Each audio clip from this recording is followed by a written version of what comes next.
The Dodgers aren't just winning, they're built to win under any system. Cap or no cap, this machine doesn't break.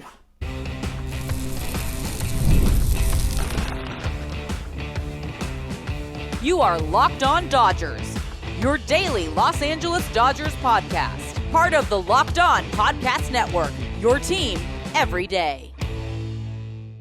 What's up, everybody? I'm Harry Ruiz, and that's Travis Rodgers, and it's time for Locked On Dodgers, part of the Locked On Podcast Network, now the #1 sports podcast network. On today's show, we head to the listener line with a big one. Are these 2026 Dodgers better than the Murderers Row Yankees from nearly 100 years ago? Shohei Ohtani is going to hit a ton of homers, but who finishes second for LA this season? But first, Travis, we're breaking down why, if MLB does implement a salary cap, in my opinion, the Dodgers might still be the best positioned team in baseball. Yeah, they've got a lot of tools in their toolbox. It's not just a checkbook. It might be their best tool, but they've got a lot of other ones too. Can't wait to talk about it coming up on Locked On Dodgers. No doubt about it. Travis, he's your weekday afternoon soundtrack on 710 ESPN LA, riding from 3 to 6 with the Travis and DeMarco Show. And if you're not in SoCal or you're nowhere near a radio, no problem. The ESPN LA app makes sure that you're still locked in.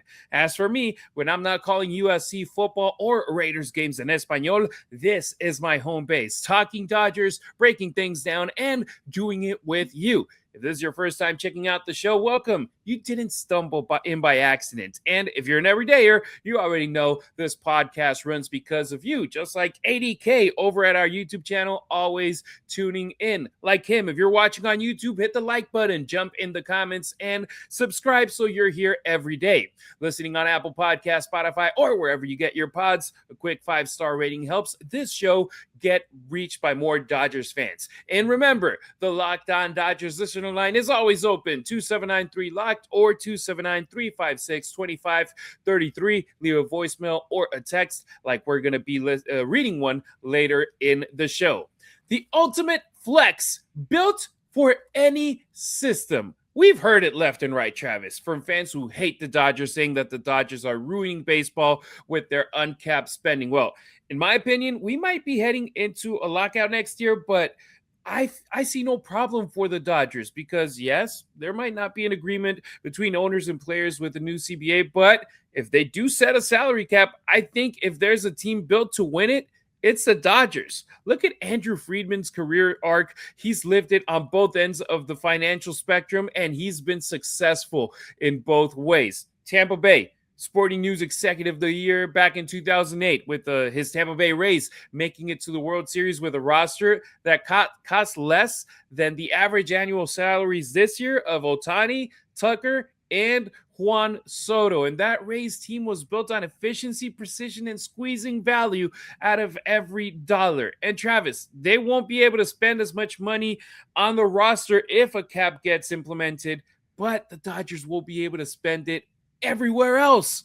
Stadium, manager, the front office, scouts, they will still be able to spend the money there. And how have they become so successful? With an incredible system behind the players on the field too. Yeah, this is something that we've talked a lot about on my radio show that you mentioned at the top. And this is why I think there are so many Laker fans that are excited about what's about to happen with the Los Angeles Lakers. It's because of something that I've been talking about before. Methodologies travel. Right. It's not just like, for instance, basketball is a capped league. It's not a hard cap, but the penalties of the aprons and all of those things make it very, very difficult to go over certain thresholds. But I think the reason that Laker fans are excited are exactly the reasons that you just laid out and why the Dodgers are set up really well for whatever might be coming next. And that is systems in place that will work regardless of the rules, that systems in place that if they need to be tweaked, they can be tweaked by very smart people that have worked within economic constraints before. Now, the strength that the Dodgers have in large part, like we've talked about, is their economic might, is the fact that they've turned on this faucet from places like Japan and other places, and they reinvest it back in the team. That doesn't mean that they won't find other ways to leverage their economic might. Like you mentioned, this is why I think why Laker fans are excited. It can be facilities. It can be in coaching. It can be in development. It can be in the amenities that will attract people to your team that maybe isn't just the dollars and cents of it all. That's always going to be the driver for most players. But sometimes you're going to get guys on the margins that might be looking for slightly different things. And if you can use that to your advantage, and they will, I think that's incredibly important. We've talked about it so often. The Dodgers pick towards the end of each round of each draft because they continue to win. Yet you still look at their development pipeline. You still look at the minor league systems ranking. They're almost always near the top. That has nothing to do with money. Quite frankly, it's hindered by money. That's one of the reasons that they have picks that leave, is because they do go sign other teams' free agents like a Kyle Tucker, which means that some of your picks go out and they're still able to identify the best players. So I look, will it level the playing field across baseball a little bit? Yeah, probably. But that doesn't mean that they still don't have whatever advantages are available, that they'll still have the biggest advantages. So look, I don't hate this. The way that it's set up right now, the Dodgers aren't doing anything wrong, but they're certainly exploiting the advantages that they have to the maximum amount that they can. And that's fine. That's what they should do. That's what everybody should be hoping that their team does as well. But once the economics get leveled out a little bit, and I agree with you, it's coming, and we may miss baseball for a while. That doesn't mean that, okay, everybody back to square zero, everybody's exactly where they, in the exact same spot. That's not going to be what it is. The Dodgers are still going to have an advantage because, quite frankly, and this is a blunt way to say it, but I think it's basically true, they're smarter than a lot of these other teams. They have people that have done this in places that aren't just, hey, get the biggest. The Mets write the biggest checks. They don't win every year. The Dodgers write big checks, but they still win, and that's not just because of money. It's because of brain power, too. Yeah, the Dodgers, they're coming off of winning back-to-back World Series with a payroll north of $400 million, plus a luxury tax bill that, honestly, Travis, it could fund a small country here or there. But Friedman, he didn't forget how to build under constraints. He mastered it. Tampa, of course, market inefficiencies. You look at the way you work out there with what you have to make it be as successful as possible. And there's a lot of teams that have a payroll way higher than Tampa that wish that they could compete with the likes of the Yankees, as the Red Sox, now the Blue Jays over there in the AL East. And somehow, some way, the Rays, all these years later, they're always in there in the hunt for a wild card spot. But over in LA, it's about leveraging advantages, because it's the same philosophy but different tools. Because I see people, especially now in the era of social media, that frame the Dodgers as they're just writing blank checks, which they are, but that's also lazy analysis, because they, like we said, they draft well, they develop well, they trade strategically, they turn pitching labs into cheat codes. And here's a big one: the Angels. They had Shohei Ohtani from 2018 through 2023. I looked up the stat. Travis, with Ohtani, they didn't even crack top 10 in attendance in their own history. And they had Shohei Ohtani there on their roster all those years. He joins the Dodgers. It's a different financial ecosystem, and the revenue explodes big time. The Dodgers cracking 4 million fans in a season for the first time in franchise history. It's a different mindset, a different way of doing things. And the best thing is that they reinvested. That's the part that critics skip over, that it's like, it's not just winning and Guggenheim pocketing the money. They put it back on the field, in the stands, everywhere. Yeah, no, they reinvest more their gross revenues than any team in baseball. It's somewhere north of 75%. It's a crazy reinvestment in your team, and you see the results of it. I think you bring up a really good example. It kind of goes back to what I was just talking about a minute ago. Smart people will find a way to do it. Dumb people, you can give them all the tools in the world. I don't know, I'm just making stuff up here. Shohei Ohtani, Mike Trout, and you can't, never mind put a record number of people in the seats. You can't win more games than you lose, and you're still picking near the top of the draft. Okay. I mean, that has nothing to do with economics. That has to do with your scouting. That has to do with your ownership. That has to do with what you're trying to get done throughout your entire organization, and not just service ego. And the Dodgers, and look, I'm sure Andrew Friedman has a very healthy ego. I'm sure Mark Walter does too. I'm sure Dave Robertson, Ohtani, all these guys, look, when you win, everybody feels pretty good about themselves, but they also understand that the systems are important, and what they do works and they keep repeating the plan over and over again, and you keep getting really positive results. Occasionally you're going to miss. We'll see what Tanner Scott does this year. If he has another bad year, then maybe that's one of the times that this thing starts to tip back a little bit the other way, where you have a big investment in a player that just flat out gives you nothing coming back. I don't think that's going to happen. I think he's going to have a good year. But these are the sorts of things. Yeah, they're giving away a lot of money, but almost all of these big contracts have provided an incredible. Ohtani's already paid for himself. Yamamoto has already paid for himself. Freddie Freeman, Mookie Betts have already paid for themselves. Like, these are not deals that's like, man, we better get one done. It's already done, and then some, and whatever happens next is just gravy, which allows them. Now, Kyle Tucker, we'll find out. Edwin Diaz, we'll find out. Tanner Scott is on the clock. Like, there are some things, but Blake Snell, 1-for-1, didn't pitch a lot. He's, maybe going to have a little bit of a slow start this year. There are some questions there, but more often than not, they're getting them right. And you can cap this however you want to do it. They're still going to find ways to have advantages. And it seems like we're piling on the Orange County Angels of Anaheim, but they deserve it. Josh Hamilton, you got Anthony Rendon, Albert Pujols, some way, somehow, even Mike Trout with all the injuries that he's had in the back end of that contract. It's like one bad contract puts you in a bad position. 4 bad contracts. It's like, whoa, you swung and missed that much?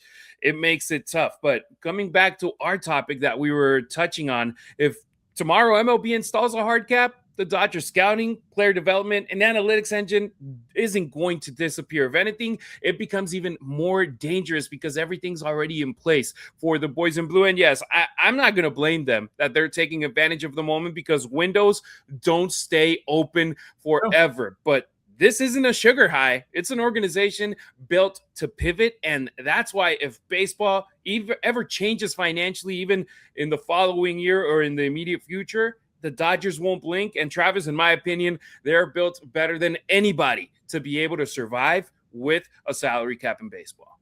Yeah, they will have advantages. Now, maybe there'll be smaller advantages, but they'll still have them. And maybe their ability to fix whatever mistakes they make, and everybody's going to make them. Nobody's going to get every decision right. But, their ability to course correct with money may be neutralized a little bit, but there will always be advantages because they've got smart people running the show.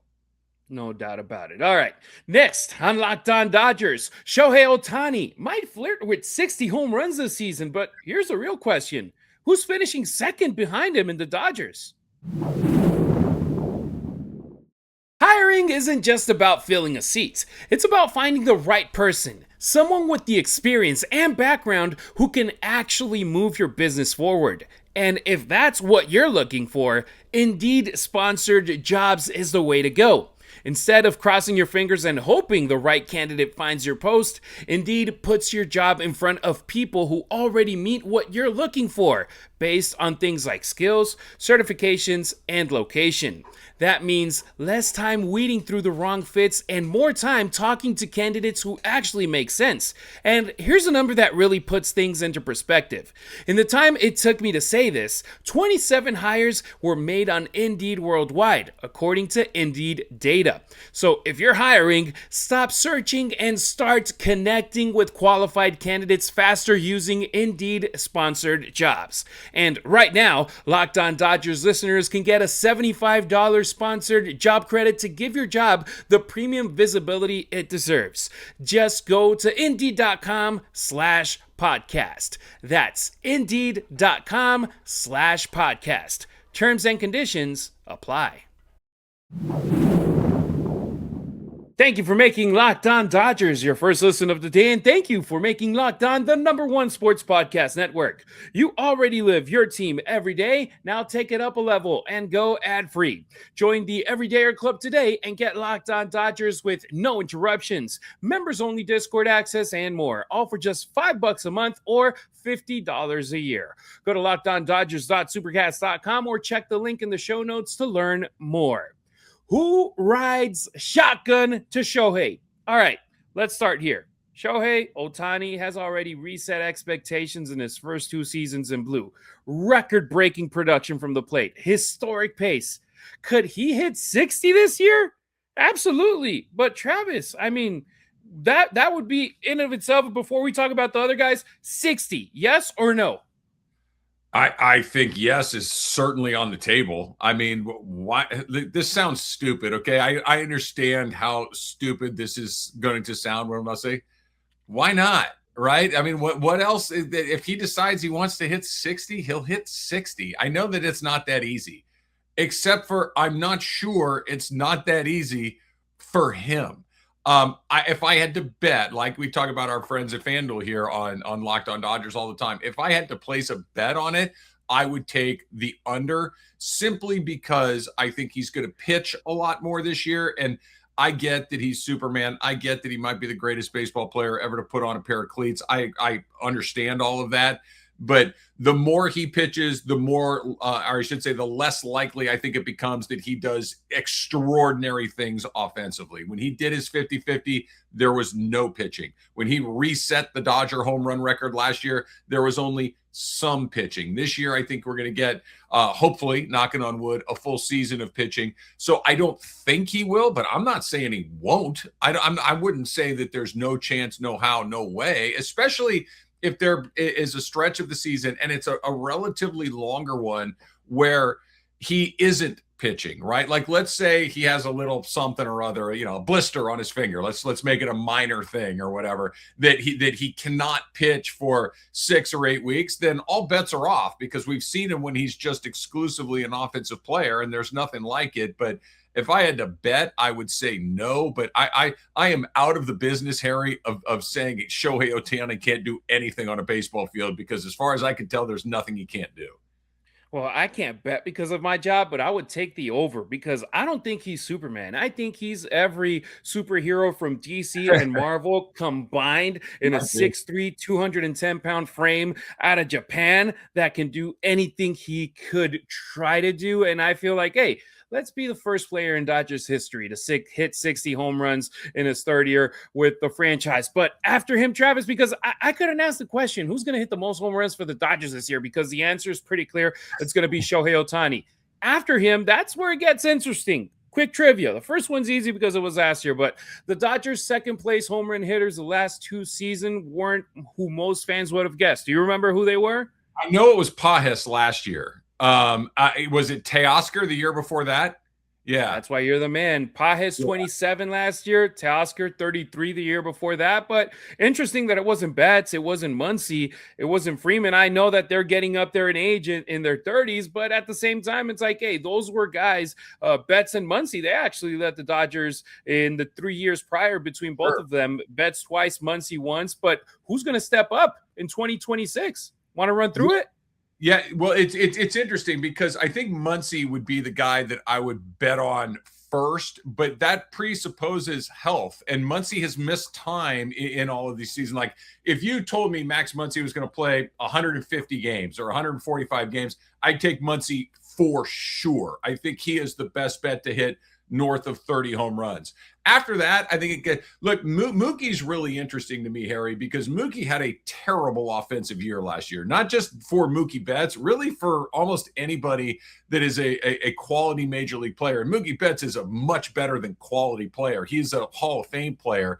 He had a season offensively that was just didn't make a lot of sense. And I think that's one of the more interesting stories coming into the season. Is Mookie Betts back to being Mookie Betts offensively, or have we seen the beginning of a new version of him offensively? So I don't think he would be my second choice. I think the second, Pajes, I think, has to be out there. Freddie's never going to hit 35 or 40 home runs at this point in his career, but he's also probably not going to hit any less than 23 or 24. I think Muncy is and then of course you got Kyle Tucker, who's in there as well. But again, is he going to hit 35 or 40? Maybe. I mean, he might, but I think Muncy is the pick, assuming health. Yeah, so Betts, he led the club in 22 and 23, and we know that when he's fully locked in, he's a 35 to 40 homer guy. So if he's healthy and settled in defensively, which for the first time in a couple of years, it feels like, okay, they're not going to mess around with him going from right to second to short. It's like, okay, you're playing shortstop. You were a Gold Glove finalist last year. We're keeping you there. I feel that would be a pretty safe bet. I know that he's getting up there in age. He's now in the second half of his contract with the Dodgers, but I think bets would be safe. You mentioned Muncy, 36 bombs in 2021. When he's right mechanically, he can carry stretches of the season for the Dodgers, but we also know he loves watching pitches. He loves taking walks. And that also the question is consistency because of his availability on the field. Tucker, that was the name that I was going to bring up because it's fascinating. He's never been this protected in a lineup. Imagine hitting with Ohtani in front of you and Mookie Betts behind you. You think that pitchers are going to nibble knowing what's in front and what's behind of Kyle Tucker? He might see the best pitches in all his career in his first year with the boys in blue. And if that happens, 40 might be like the minimum for Kyle Tucker. He might be competing up there with Shohei Ohtani. So that right there is a big one. And you brought up Pages. He's a sleeper. He already made a leap once, and we got to see year 3 also. We saw him progress in year 2. What can he do in year 3 in Major League Baseball? But that's a crazy thing. There's power left and right in this lineup. Yeah, I think Pages is still a very good pick for the reason that you just laid out. Look, Kyle Tucker has the protection that you're talking about, but guys are still not going to attack him. I mean, he's Kyle Tucker. He's one of the best hitters in the game. So pitchers are going to be very, very careful with him. I think what it comes down to, and I think it's exactly why Pages was second on the team last year, is there's only a couple of places where you can kind of take a deep breath and maybe be really aggressive as a pitcher against people. And Pages is one of those places. He's going to get fastballs to hit. He's going to get pitches that are catching more of the plate, that if you got to walk Kyle Tucker, you will, but you can't afford to walk a Pages and quite frankly, even a Muncy, who you mentioned does take some. They're going to go at Will Smith. We haven't mentioned his name, and I don't think he's a 35 home run guy. I just don't think he's that type of hitter. He's a great hitter, but he's not a big power hitter like that. But those are the guys that are going to see a ton of pitches. I still keep coming back to Muncy because you have to throw somebody some good pitches to hit. And I think Muncy's there, but I don't think Pages is a bad bet at all, just because what did he hit last year? 28 home runs, something like that. And that's, he's still figuring out the major leagues. You know, if you hit 28 home runs and you're still figuring it out, what happens when you figure it out a little bit more? Is that 32? Is that 35? I don't think that's a huge stretch. And of course, like with every athlete, with all of us, I guess, health matters more than any of this stuff. And you mentioned at the top of this that we know Shohei is going to lead. I agree with you. If he doesn't, that's either incredibly good news or incredibly bad news. That's one of the, there is no middle. This isn't going to be where he hits 36 and someone else hits 37. It's going to be somebody hits 50 and he hits 45, or he hits 16 and someone else hits 28. That's those are the only two outcomes there, I think. Exactly. So your pick is Andy Pages. I'd take Muncy. I'd still take Muncy. I think Muncy's the best bet. I think he's going to get the most at-bats of those guys, assuming health. But I think Pages is a close second for me. I'm going to go with Kyle Tucker. So whoever gets it right, the other one buys the other one some tacos leaving Dodger Stadium whenever we go to a game together. All right, coming up on Locked On Dodgers, speaking of stacked lineups, we head to the listener line next, where a bold question comes in. Are these Dodgers better than the 1927 Yankees? Yeah, we're going there. The Winter Games are officially here. And if you're anything like us, you're locking in for events that you only get to see on the biggest stage every 4 years. Like, oh, yeah, I remember that. That's kind of fun. That's why following the Winter Games on FanDuel just makes a whole heck of a lot of sense, right? From medal counts to individual events to finding your angle on the sports that you care about most, FanDuel gives you more ways to stay connected to all of the action. We're talking about the drama of curling. Yes, curling can be dramatic. It absolutely can. They start slow and they get intense in a hurry. Speed skating races decided by absolute razor-thin margins. Hockey games that feel different right from the jump. Even niche events become must-watch when you're fully locked in to all of that incredible competition. FanDuel keeps the entire Olympic experience engaging from the very beginning to the very end. The Winter Games are on, and there's no better way to follow them than with FanDuel. FanDuel, play your game. Don't forget to follow Locked On Dodgers not only on YouTube, but on X, Instagram, and TikTok as well. You can find Travis on social media at Travis Rodgers on X and Instagram. Meanwhile, I'm at Harry Ruiz on X, at Harry_Ruiz on Instagram, and at Harry Ruiz_ on TikTok. Better than Murderers Row? Paul from Santa Fe Springs asks, can this Dodgers lineup be better than the 1927 Yankees Murderers Row? Think about the Dodgers lineup now with Kyle Tucker. It is stacked 1 through 9. Shout out to Paul, first time texter over at our listener line. If you want to hit it up, 279-3-LOCKED. Let's breathe for a second here because Murderers Row is baseball mythology. Ruth, Gehrig, historic dominance, a lineup that became folklore. They had 6 Hall of Famers in that lineup on that team, Travis. But here's the thing. This Dodgers lineup, it's relentless. 1 through 9, there's literally no break. Pages could be the break, and it's like that guy led the Dodgers in home runs or was second in home runs for the team last year. So where do you breathe? Where do you reset? So I like this question from our buddy Paul. Yeah, it's interesting. I think, you know what this reminds me of a little bit, and we're putting the cart way ahead of the horse here. But what this reminds me of a little bit is that Golden State Warriors team from a few years ago who won 73 games. They won more regular season games than the Chicago Bulls that won 72 games. What's the difference between those two teams? The Bulls won the title. The Warriors did not. The Warriors got beat by LeBron James and the Cleveland Cavaliers that season. And it's one of those, who won the most games in the regular season? Oh, that's the Warriors. You think about the Mariners a few years ago when they won 116 games. They didn't win the World Series. So we can talk about lineup versus lineup. You can talk about the 27 Yankees against the 26 Dodgers, and it's crazy, but it's not crazy. It makes there's a comparison to be said. You got to go win the World Series. You know, if you don't win the World Series, none of this is anything other than a mental exercise.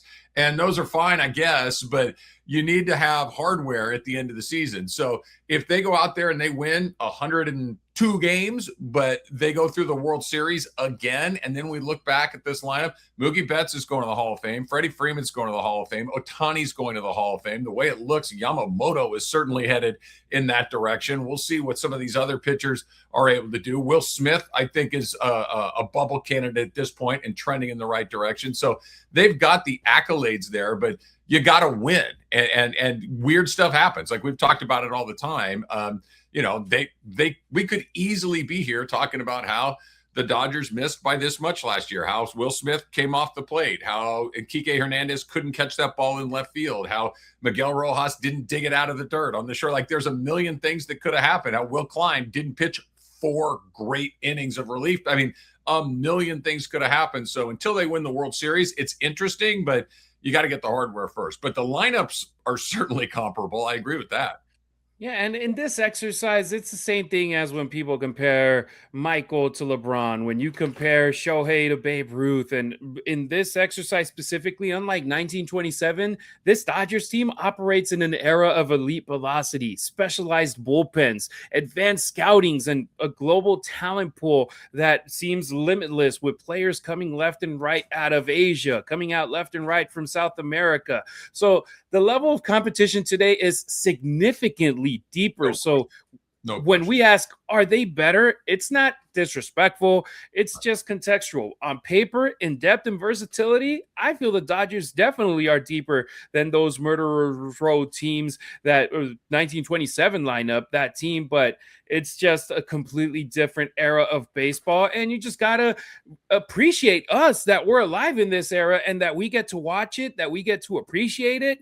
Unlike 1927, when we weren't even in plans of being alive back then, Travis. Yeah, you can only compare these things to their own eras, right? Like it's especially, when you're going back that far. You think about the way baseball was set up there. There were only teams on the East Coast and the Midwest. There was very little travel. There were no black players. There were no Latino players. There were no Asian players. It was just a bunch of white guys. And then the white guys were pretty good players, but that's a much smaller pool to draw from than when you're drawing from the entire world of baseball players. So, athlete to athlete, there's no comparison. So you have to compare them era to era.